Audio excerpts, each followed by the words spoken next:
What if Loki discovered the Rig Stula, the cosmic poem that created all social order in the 9 realms? This ancient verse literally established who ruled and who served by divine decree. Kings, jarls, and thralls existed because the poem made it so. But Loki found it and rewrote every line.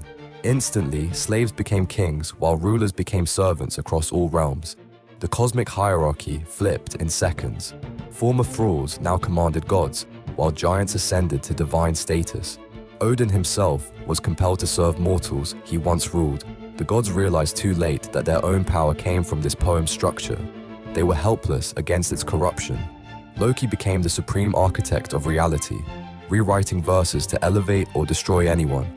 With each new line, he reshaped who served whom. He discovered the ultimate truth. Controlling social order meant controlling everything. The trickster had won by rewriting the rules of existence itself.